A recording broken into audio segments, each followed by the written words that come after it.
There's a quiet fear that lives inside many people. It doesn't look like fear at first.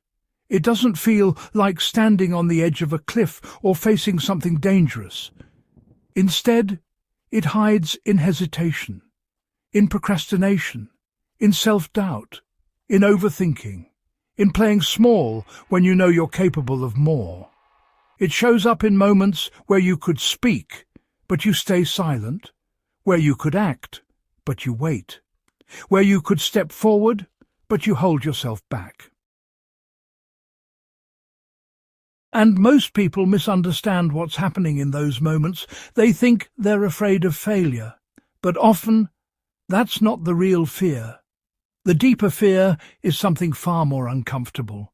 You're afraid of your own power, because real power changes things. It changes your identity. It changes your relationships. It changes the expectations placed on you, both by others and by yourself. And once you step into it, there's no going back to who you used to be. That's where the resistance begins. From the outside, it might look like a lack of discipline or motivation, but internally it feels like tension, a pull in two directions. One part of you wants to grow, expand, and express itself fully. The other part wants to stay where things are familiar, predictable, and safe. And that second part is often louder than you realize, because it's been with you for a long time.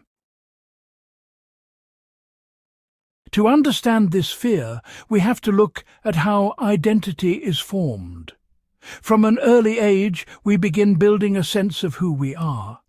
Not just based on our abilities, but based on how others respond to us. Maybe you were praised for being quiet and well-behaved, so you learned that staying small made you accepted. Maybe you were only noticed when you achieved something, so you learned that your worth is tied to performance. Maybe you were criticized when you stood out or expressed strong opinions, so you learned that visibility comes with risk. These early experiences don't just disappear. They become internal rules, unspoken guidelines that shape how you behave. Rules like don't be too much, don't draw attention to yourself, don't outgrow the people around you, don't take risks that could lead to judgment. At the time, these rules helped you belong. They protected you. But years later, they can quietly limit you. Because stepping into your full potential often requires breaking those rules. And breaking them doesn't just feel uncomfortable, it feels unsafe. Not physically, but emotionally. Your mind, you see, associates growth with the possibility of rejection, criticism, or isolation. So it creates resistance, not because you're incapable, but because it's trying to protect you from perceived threats. This is why you might find yourself holding back, even when you know what you need to do. You know you could start that project. You know you could speak up. You know you could pursue something bigger. But something inside you says, wait. That wait is not laziness. It's fear disguised as caution. Another layer of this fear comes from responsibility. Power doesn't just bring opportunity. It brings accountability.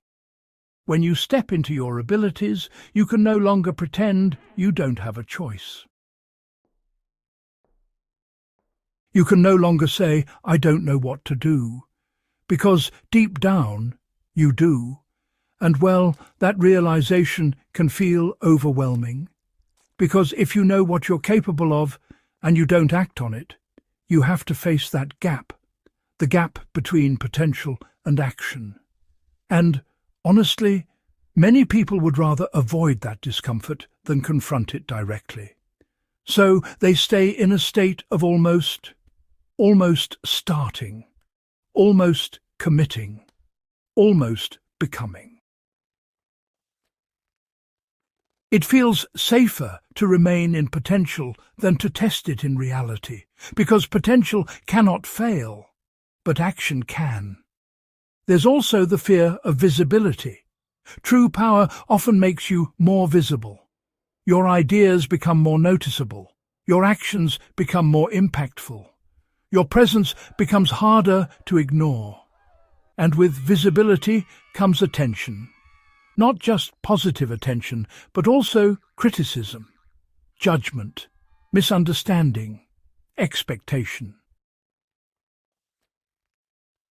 For some people, this feels like too high a price. They would rather remain unnoticed than risk being seen and evaluated. So they downplay their abilities. They avoid opportunities. They shrink themselves in environments where they could actually thrive. Not because they lack confidence entirely, but because visibility feels unsafe. Another hidden aspect of this fear is the fear of change itself. If you fully step into your power, your life will not stay the same. Your routines will shift. Your priorities will change. Your relationships may evolve. Some people may support your growth while others may feel threatened by it. You might outgrow environments that once felt comfortable, and you might see things differently. And that, honestly, can feel quite disorienting. Because even if your current situation isn't ideal, it's familiar. You know how it works. You know what to expect. Growth, on the other hand, leads into uncertainty. And, well, the human mind doesn't naturally prefer uncertainty. It prefers predictability, even if that predictability comes with limitations. This is why people sometimes stay in situations that no longer serve them. Not because they don't want more, but because the unknown feels more intimidating than the known, even when the known is unsatisfying. There's also something deeper, a fear of becoming someone you don't recognize. When people imagine stepping into their full potential, they sometimes worry. What if I change too much? What if I lose parts of myself? What if I become someone I don't like? But here's the paradox. Avoiding growth doesn't preserve your identity. It traps it. Because the version of you that exists right now is not fixed. It's evolving, whether you participate consciously or not. The question is not whether you will change. The question is whether you will guide that change or resist it, because resisting it doesn't stop it. It just makes it feel more chaotic. Stepping into your power doesn't mean abandoning who you are. It means refining it, clarifying it, strengthening it. But to do that, you have to move through the discomfort. You have to challenge the internal rules that no longer serve you. You have to question the beliefs that keep you small. And perhaps most importantly, you have to redefine what power actually means. Many people associate power with dominance, control, or perfection. They imagine that stepping into power means having everything figured out, being confident all the time, never doubting yourself. But real power is much quieter than that. It's the ability to act even when you feel uncertain. It's the willingness to take responsibility for your choices. It's the courage to express yourself honestly. And it's the discipline to keep moving forward even when things feel uncomfortable. Power is not the absence of fear. It's the decision to move despite it. When you start seeing power this way, something shifts. You realize that you don't need to eliminate fear before taking action. You just need to stop letting it make your decisions for you. And honestly, that changes everything. Because once you begin acting in alignment with your potential, your identity starts to catch up. You begin seeing yourself differently, not as someone who hesitates, but as someone who moves. Not as someone who doubts, but as someone who experiments, learns, and adapts. And over time, that becomes your new normal. The fear doesn't disappear completely, but it loses its control. You stop waiting for the perfect moment. You stop needing complete certainty. You stop asking for permission, and you start building trust in yourself. Trust that you can handle challenges. Trust that you can learn what you don't know.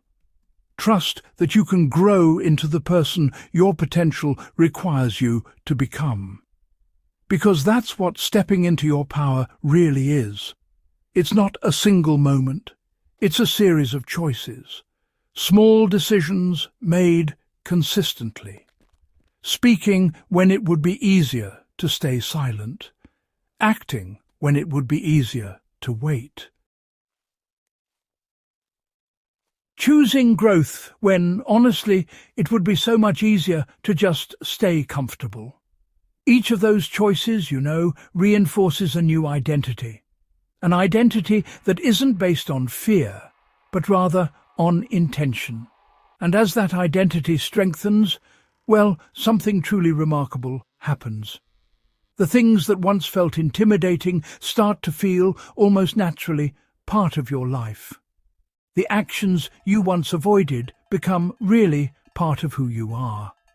And the life that once felt out of reach becomes something you are, quite actively creating. But it all begins with a simple realization. The resistance you feel is not a sign that you're incapable. It's a sign that you're approaching something meaningful, something that challenges your current identity, something that requires you to expand. And that expansion will always feel uncomfortable at first, because you're stepping beyond what's familiar. But that discomfort is not something to avoid. It's something to understand. Because on the other side of that discomfort is the version of you that no longer questions their worth, no longer waits for permission, no longer plays small to stay safe. A version of you that recognizes your own capacity and chooses to use it.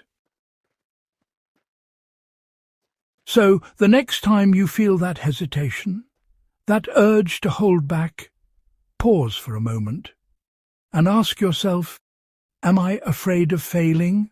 Or am I afraid of what happens if I succeed? Because sometimes the biggest obstacle in your path is not the world around you. It's the part of you that still believes you're safer staying small. But you're not. You're just more familiar there. And familiarity is not the same as safety.